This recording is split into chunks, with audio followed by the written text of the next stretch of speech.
everybody. C9ORF 72. Many of you will know what that is. Some may not. 9 years ago, if you'd said to me, I'd have looked at you blankly then.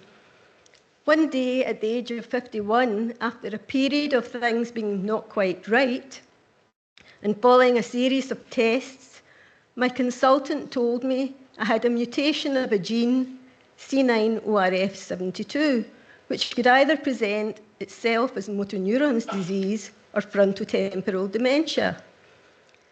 But as I always tell people, I'm so much more than just Margaret McCallion who has dementia. So following a period of change and adjustment, I found myself at the door of Alzheimer's Scotland, joined the Dementia Working Group, Scottish Dementia Working Group, and I'm currently a Vice Chair of the European Working Group of People with Dementia. Both of these working groups have research as a priority.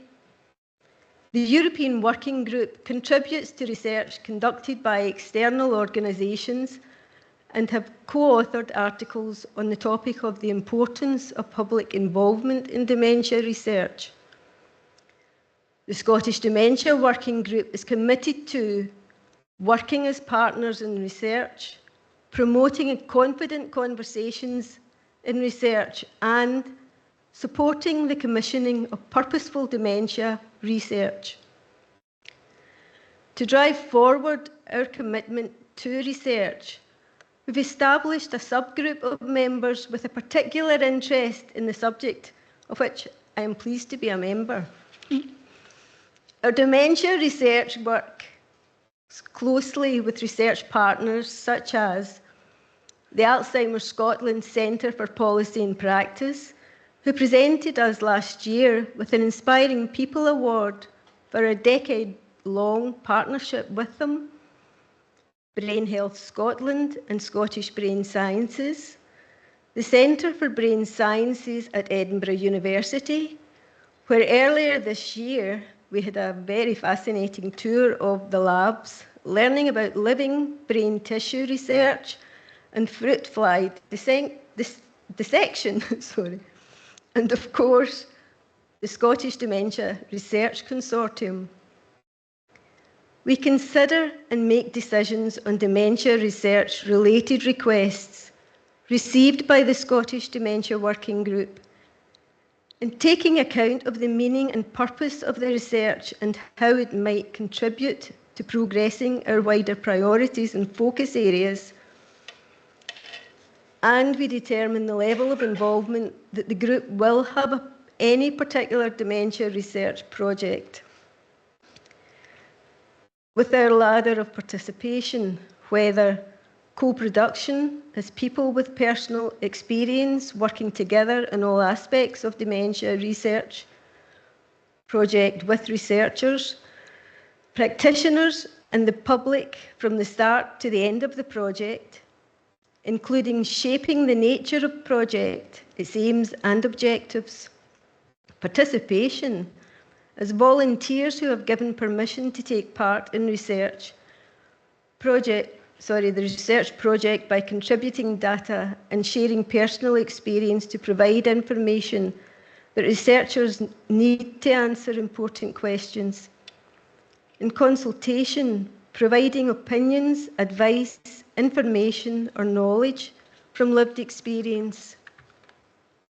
Perspectives to help shape dementia research project, or information being kept informed on the progress, including the outcomes of a dementia research project, or on occasion choosing not to participate in a particular piece of work.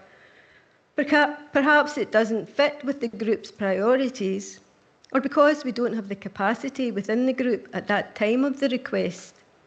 As a group, however, we're not very good at saying no. So, as well as supporting dementia research, and as a Scottish Dementia Working Group member, I'm also a member of Join Dementia Research, and participate individually in studies. My type of dementia is rare, and I think it's important that I do my bit to contribute to research that could help make a difference to future generations. Thank you.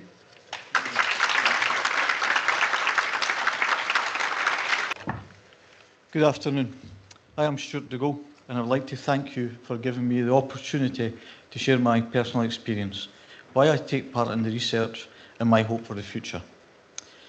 In January 2022, following a series of tests, assessments and scans over a period of around 7 months, I was diagnosed at the age of 58 with early onset dementia, Alzheimer's subtype.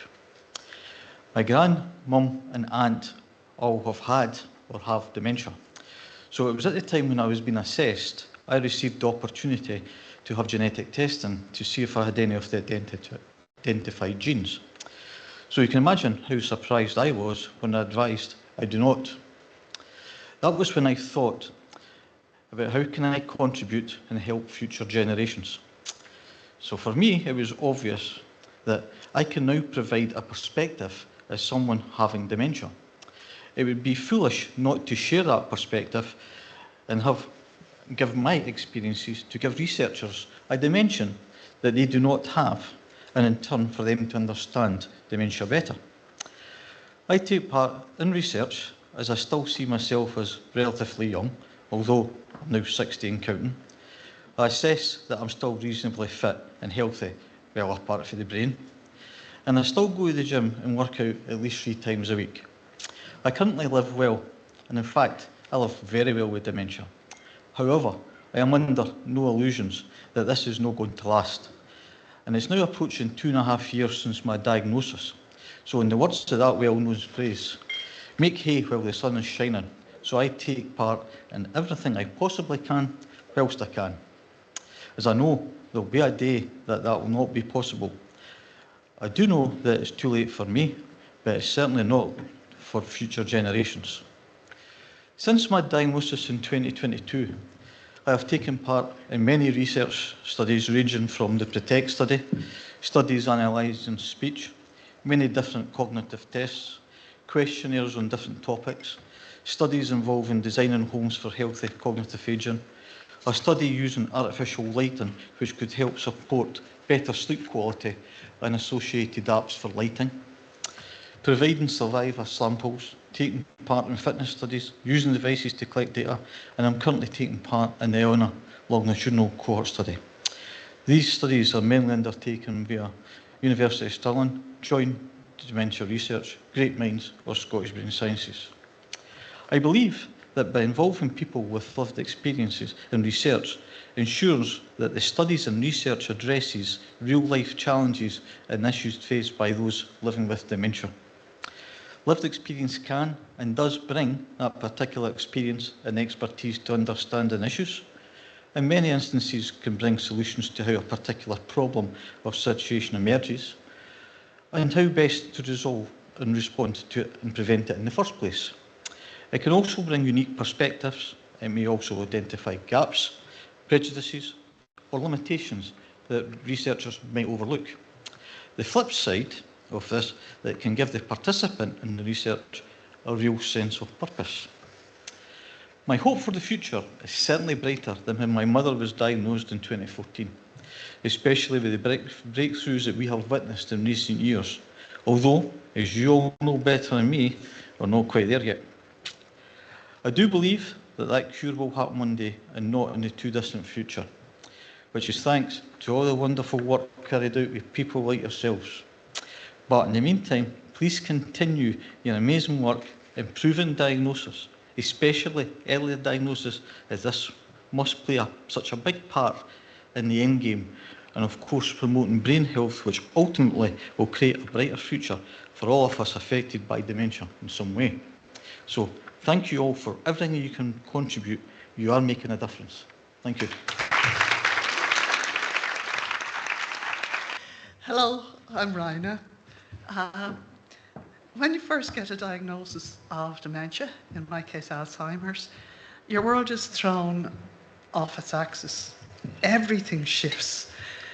Your mind is either frozen or spinning very rapidly, and you have to quickly adjust, or your world may topple and collapse, possibly leading to isolation, hopelessness, and despair. But this needn't happen. Confronting and engaging with the threats and hazards that life throws at us is how humans have found solutions, survived and thrived thus far, and so much so that there are now more than 7 billion of us living, today. First thing, know your enemy. That's always a good first step, and dementia is definitely an enemy. Worse, the burden it loads on the individual, the family, the carers, the community and society is growing rapidly. We know this. The figures forecast for dementia look horrendous. We badly need to get this disease under control. However, dementia attacks by stealth. And the effort to tame, contain and hopefully one day end dementia is going to take research and conversation. Two important elements, basically a plan of attack and readiness. We need the population to be ready as well. And we can do this by participating in research and all the different aspects of the disease that there are out there now to choose from. We know cognitive behavioural studies, studies to develop and analyse best practices in providing care. Others are about increasing education and awareness about dementia and various forms of the disease, on analysing the role of genetics and biomarkers that we've heard a lot about today, and on capturing alteration in speech patterns that could provide earlier detection. And there's so much more that, no, I won't list anymore. The best and safest way that I've found, again, is to participate through joint dementia research. And that's because it's easy to do and it adds the quality, security and confidentiality assurances that I look for and I need. So I joined shortly after my diagnosis, almost directly afterwards, and also SDWG.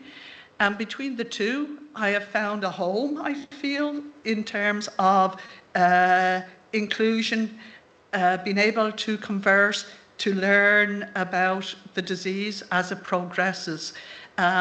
Conversations that are not available within the general population or even within your own family, friends, because of the trauma and difficulty in some of those conversations. So they're the two platforms that actually give the person with dementia an outlet and an engagement. So I joined shortly after my diagnosis, as I've said, but I'll never be a general in this battle. I leave that to the experts, but I am a willing recruit, and lots of recruits are needed.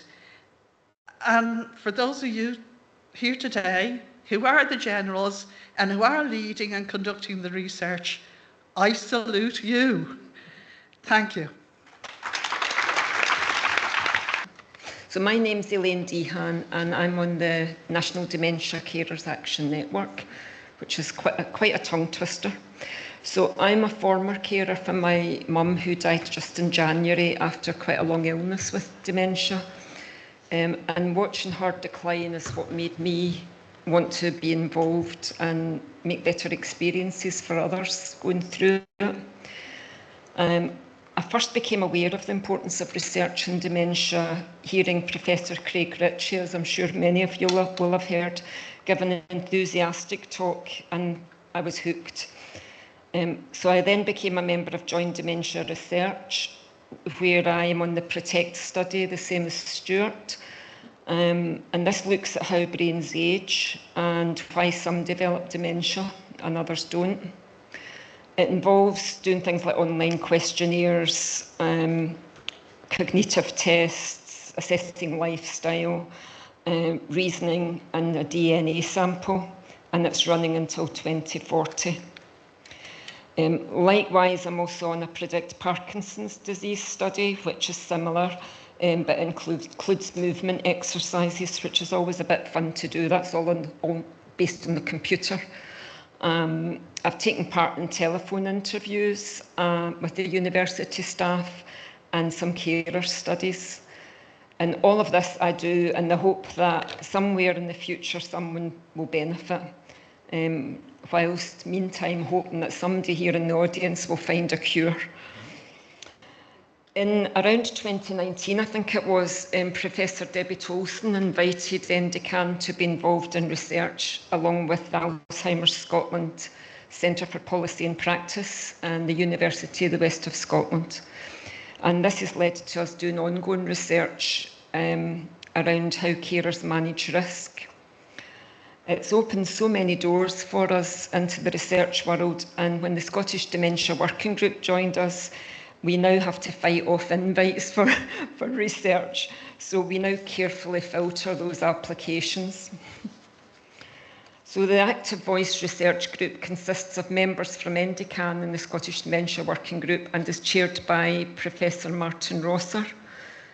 Martin's a clinical neurologist and a dementia specialist, and he flies up from the University College London to be at our meetings. The meetings are guided by Caroline, who's around somewhere.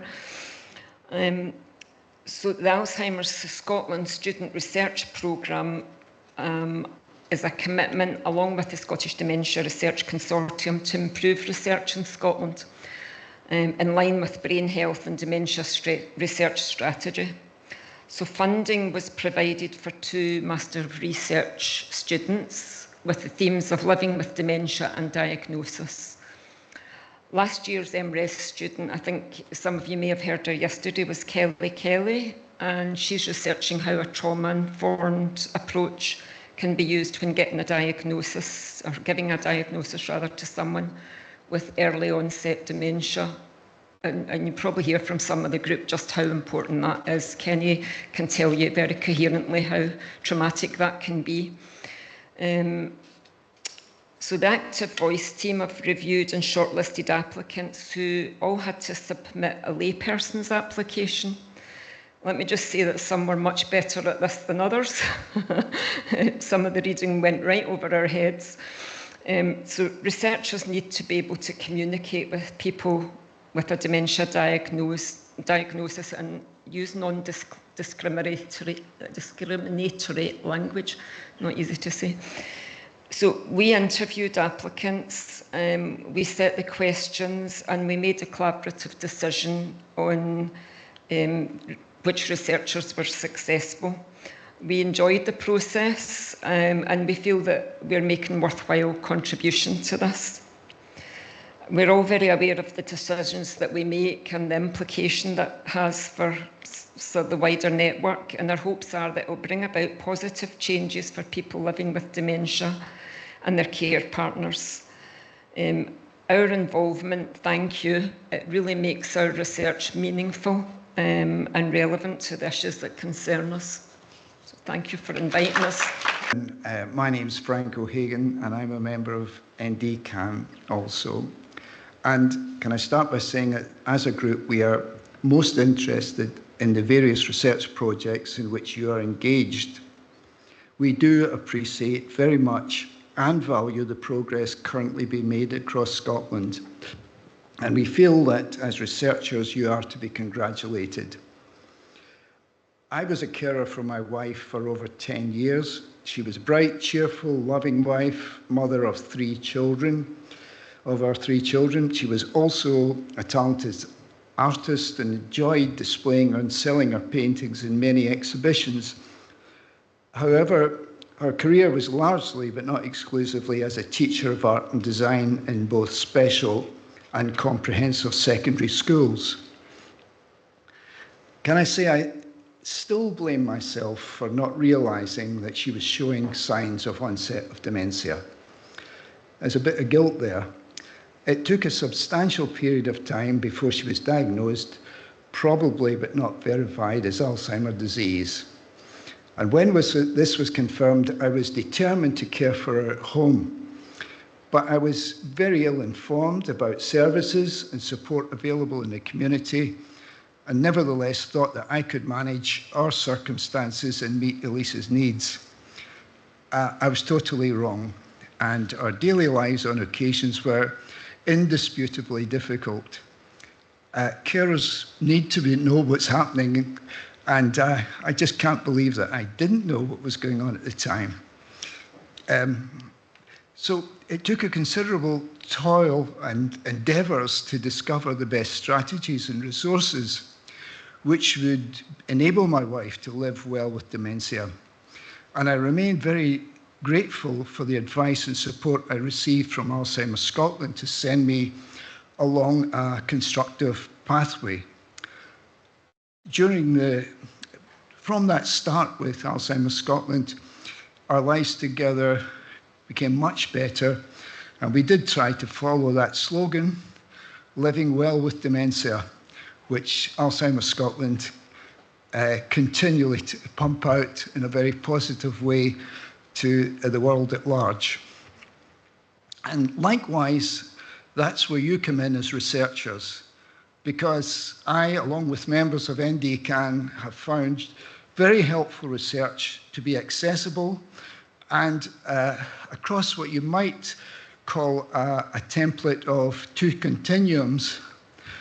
The first runs from narratives in one hand to very statistical stuff in the other hand, so qualitative to quantitative, if you like, along an x-axis. And the second is really from, we've been hearing a lot about today, medical and biological explorations on one level, and social life investigations, lifestyles at the other. And your evidence-based findings can be of great significance. We members of NDCAN need to acquire and understand the appropriate knowledge and conclusions that research leads to, so that in turn we can assist others. There's an old Latin adage, which you probably know, nihil de nobis sine nobis. In other words, nothing about us without us. And that is frequently nowadays linked with, in modern days anyway, with marginalised groups. And it's still highly pertinent, I think, in the world of research. We truly appreciate being kept up to date by you with insights, your discoveries, the results relating to neurodegenerative conditions. And they, in turn, are very valuable in that they help us to find and identify good practices. They help us to guide policy making, and they help us recently this year very much in pleading with local authorities or health boards, and indeed members of the Scottish Parliament, to promote your work. When it comes to the results, please don't be afraid to give us negative findings. They are also very important, particularly in this age of misinformation, false news, and many misleading items featuring on social media. My requests would be, first of all, that when you do write your abstracts, please get them really clear to us in good comprehensive language. Secondly, I'd like you to highlight more the practical interventions which your research advocates. And thirdly, going back to, I think, Henry very early this morning, do keep working and connecting with each other and give us the results in that comprehensive fashion when work is well done collaboratively.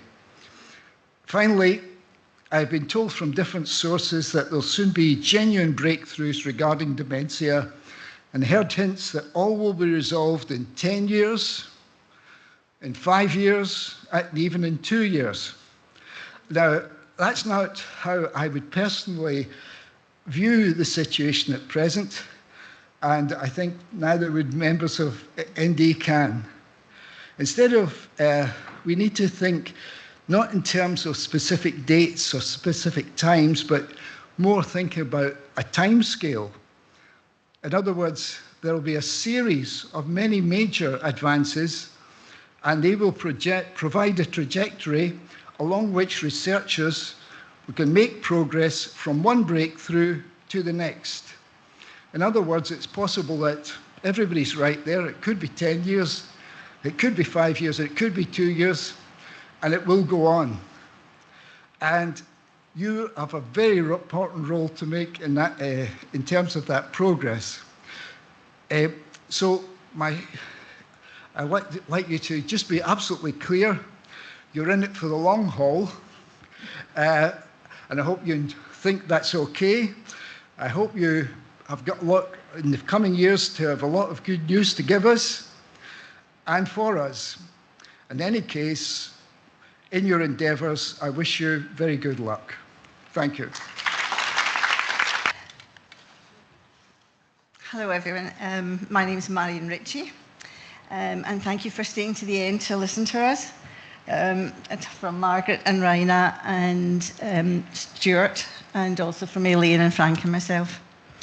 As part of Alzheimer's Scotland's Active Voice, we are delighted to give you a small insight into our participation in research. I'm a former carer for my husband, who was diagnosed in 2010 with possible dementia, and then formally in 2014 with vascular dementia, and it was thought possibly frontotemporal, and then I was told no, it's aphasia. But by then it was no longer early stages of the disease. So for me, better diagnosis is needed as early as possible so the person can take steps to live well with their dementia for as long as possible. My husband also and I took part in drug research at the Glasgow Memory Clinic after his diagnosis. But our experience there was not very great at all. It didn't put me off, but it certainly put him off. He would just not go back again. My husband passed away 5 years ago tomorrow, 20 minutes before Father's Day, so it's a very important day tomorrow for me. In NDCAN, our members are enthusiastic about training the care workforce and giving them insights into how we as unpaid and untrained carers cope with our situations. We believe that sharing our knowledge and our experience is important for future planning and services, but it's also really important to research. When I first attended an SDR conference, I didn't know what to expect. I thought it would be all scientists talking in a language I wouldn't understand. And to be honest, some of it was. But I was inspired by the enthusiasm of people like Dr. Craig Ritchie, no relationship, and Dr. Terry Quinn. They presented hope through research for a future cure, medications, and more recently, early education through brain health. Like many others, I also became a member of Joint Dementia Research, and I'm still on the PROTECT study. In 2019, like Elaine, I also had the opportunity to be a co-researcher on a project on advanced dementia with Professor Debbie Tolson, Dr. Margaret Brown, and Dr. Anna Jack Wall from the Alzheimer's Scotland Centre for Policy and Practice at the University of West of Scotland in Paisley. For the first time, we were actually part of the whole process, from talking through the topics for research and finally creating a research question about the risk management in advanced dementia. This is still ongoing because COVID arrived. But post-COVID, we got involved in a nominal group technique research project into what helped people living with dementia during the COVID pandemic. Again, this was initiated by Professor Debbie Tolson and Dr. Louise Ritchie, again, not related. So obviously lots of Ritchies in research. And I'm delighted that the final report has now been published, and I got a copy of it. And all the people from the Active Voice who were members and who were involved in it are listed at the back as part of the research team, which is really lovely. It's really nice to be part of it. In May 2021, I joined the Sign Guidelines Development Group as a lived experience representative. I wasn't sure then if it was just a token membership and whether I could make a difference being there. It was a long 2.5 years, as you could see from Dr. Daly's report earlier. From start to finish, 2.5 years. But I learned so much about quality research needed for the evidence for the guidelines and the lack of it in some areas. I was particularly involved in the grief section, something not talked about very much before, but still so important to me personally. The recognition of the different kinds of grief, from anticipatory grief throughout the dementia journey, to normal grief after death, and then to complicated and ongoing grief, and the misdiagnosis that's often just depression, which was very important to me.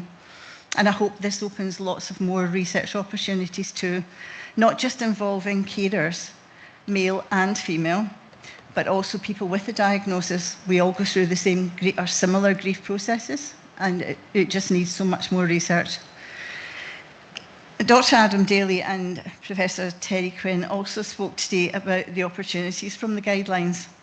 Please, please consider research, in particular female research, because one of the things that came up was that there wasn't much research done with women in the past. It's always been men. And we are so much different from you, honestly, men. We are different. And menopause and hormone imbalances make us great candidates for a whole new set of research opportunities, which are long, long overdue. I was also privileged to be part of the review of findings from a Dr. Rhoda McRae's research into dementia in prisons project. Until this point, I personally had never even thought about what it must be like to be in a long-term prison and have dementia or have dementia symptoms develop while you are in prison. It was quite a sad report, but very enlightening, and I look forward to reading the final report. And just recently, like Rynagh, well, many of us actually, I was at the Brain Tissue Research Labs in Edinburgh as well. Again, the enthusiasm of these young students talking about projects with little fruit flies and live and dead brain tissue in research was truly amazing. It was also great to hear that they collaborate with other countries, which is what we need, lots of collaboration. We share our stories and our experiences, and we enjoy participating in projects which are close to our hearts. I hope you share your research all over the world. Dementia research needs you, as does your generation and future generations. Thank you. I was wary about the term expert, because if you break the term expert down into two component parts, X is a has-been, and a spurt is a drip under pressure. So I'd rather not be called an expert. I was due to give a presentation this afternoon about our public patient involvement in research, thanks to Rosie and her team. But there was an excellent presentation before lunchtime by Lindsay Stuart and her team from the Autistic Radio. And I think they probably covered most of the key points I would have covered. So what I plan to do now is just to take you through some of my holiday snaps, if that's okay. So you'll see at the moment, this is me in Tokyo, enjoying the Cherry Blossom Festival back in April this year. And so my next slide. Oh no, I've got to go back to the boring bit. So how did I get here? So let's start off with initial diagnosis. So I was initially diagnosed some 11 years ago with Parkinson's. Came as a bit of a shock at the time. So like many people who get diagnosed with Parkinson's, I started my journey by going into isolation and complete denial. I went along to some Parkinson's meetings and I saw some people with much more advanced Parkinson's than I have. And I thought, I don't want to be like that. I don't want to see these people. So I just shut myself away and got isolated, which is not a great thing to do. So I then soon realized that what I need to do is to get more involved. And I decided to get involved in ERIG, which is the Edinburgh Research Interest Group. And through the Edinburgh Research Interest Group, I got involved in a clinical trial. And I talked about that clinical trial yesterday. And that was a really great thing to do. although there's some learnings, I think, both for researchers and for patients as well. Having got involved in a clinical trial, I then found myself the chairman of the Edinburgh branch of Parkinson's UK because nobody else wanted it, and I wasn't going to let it just disappear. However, then I got introduced to Rosie and the PPI group, and that's really why I'm in Dundee today. So I'm going to look at research from two different points of view. First of all, there's the patient's point of view, and then there's the researcher's point of view. And I thought there was a very telling comment in your presentation, Lindsay, about who's the research for? Is it for the benefit of the big company that pays for the research, or is it actually for the benefit of the patient? So I'm going to take two different perspectives in terms of looking at research. So first of all, for research, I want to understand what the hypothesis is. I don't need to understand how to unfold an alpha-synuclein molecule. That's what your job is. You need to understand that. But what's the hypothesis that you're trying to follow? And why would you want to understand why an alpha-synuclein molecule folds in a particular way? I want to be involved in choosing the topic. I want to be involved not only in the design, but in the execution of the research as well, from a patient point of view. I want to give you my data, and I'm going to come back to this at the end because it's very important, a very important point. I am giving you my data. I expect you to respect that, but equally, I think there's an onus on you to give me my data back, having analysed it. It's my data, it's my body, and you'll come back to this later. I want to also understand the results. I don't want to preempt the results of the whole research project by a special audience for Stephen Brannan to be told what the interim results are. I want to know some feedback about what happens with my body in between the two times that we've had this research. And finally, people really do want to get into research. I spend every meeting that we have within the Edinburgh branch encouraging people to get involved in research. It can either be being monitored, how do you swallow, how often do you go to the toilet, are you constipated, walking, monitoring, or it could be drug trials. Try this drug, try that drug. People do want in. And there's an important other side of that particular coin when you apply to go into a research project and you don't get in.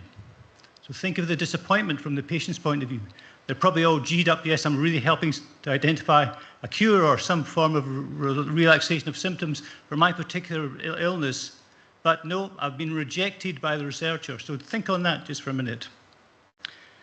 I'm taking a bit of a license here in terms of the review from the perspective of the researcher, because I'm sure I'm maybe taking an extreme view, but let me just share my thoughts with you. The researcher probably wants to be a hero, and again, I do apologise in advance for some of the words I'll use. They want to be a groundbreaker, they want to be the first to publish.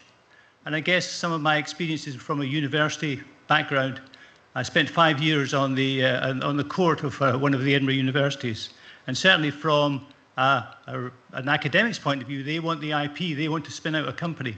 I guess from a researcher and medical side, you probably want to have the groundbreaking analysis to identify a potential cure. You want to select the participants. So why would you knock people out? Because every individual has got something to offer in terms of their particular state. Just because I've got Parkinson's and I've got diabetes doesn't mean to say I shouldn't be allowed into a particular project. There are many people who've got comorbidities. Therefore, don't knock people out just willy-nilly. Think about what you're doing when you say, no, I'm sorry, you can't get in. This person has put themselves forward, so I think we need to do a wee bit of research on that. What's the impact on the individual on that one? You as a researcher want to gather lots of data. You want to grab all your data. You want to grab my data. I give my arm of blood every time I go into the hospital. What happens to the data about my blood? I have no idea. You've got it. What are you going to do with it? So you gather lots and lots of data. From that data, you identify trends, you identify results, and eventually you'll make some recommendations. So that posed in my mind a number of key questions. And I guess the questions you can break down either from the patient's perspective or from the researcher's perspective.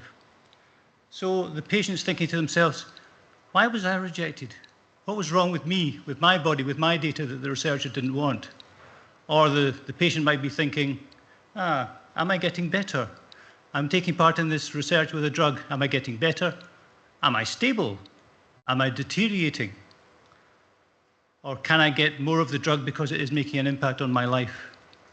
From the researcher's point of view, they want to say, have I got the right people for my particular study?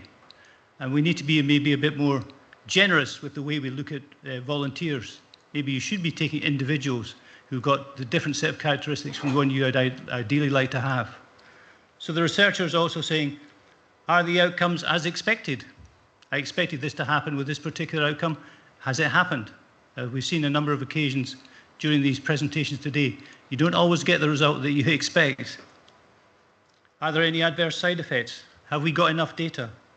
Can we implement? So having got to the end of a particular piece of work, can you just say, yes, let's go ahead? No, you can't. If it's a new drug that's been formulated, it's got to go through all sorts of safety trials. You've got to go through NICE. You've got to go through all sorts of different hoops before the particular drug can be released. On the other hand, if it's a repurposed drug, like we've had many discussions over the last couple of days about repurposed drugs, if it's a repurposed drug, why can't we use it now? You know, somebody's already using it, whether they've got diabetes or whatever they've got. You know, it's being used today, so why can't I use it now? So I guess I'll leave you with this particular thought. In terms of potential co-research projects, again, Lindsay, I really do appreciate all the work you did around about co-design. Co-design, co-research, it means patient and researcher together. What can we do in terms of the people who are rejected? Maybe we should be doing some research together on how do these people feel? How do we re-engage them when we come to another project? Do they go off and do something else? And I think the one that really sticks in my craw, which is, it's my data. I have given you my data. When can I get some feedback? I'm not asking you to give me the results of the end study. I'm asking you to give me some feedback. I went along every couple of months to get more injections, to get more syringes to take back home. And I got loads of tests. Can you do this with that hand? Can you do that with this hand? Can you draw a spiral? Can you walk up and down a line? I wish somebody had just said to me, you know, compared to the last time that you did that, you're actually much better. Or compared to the last time you did that, you're a lot slower. So I do apologise, first of all, to Jackie, who's the person who made me do all this stuff.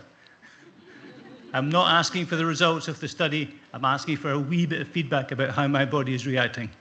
So on that particular note, let's see if we can find out through some form of co-research whether we're asking the right questions or not. Always involve the patient, and thank you very much for your time.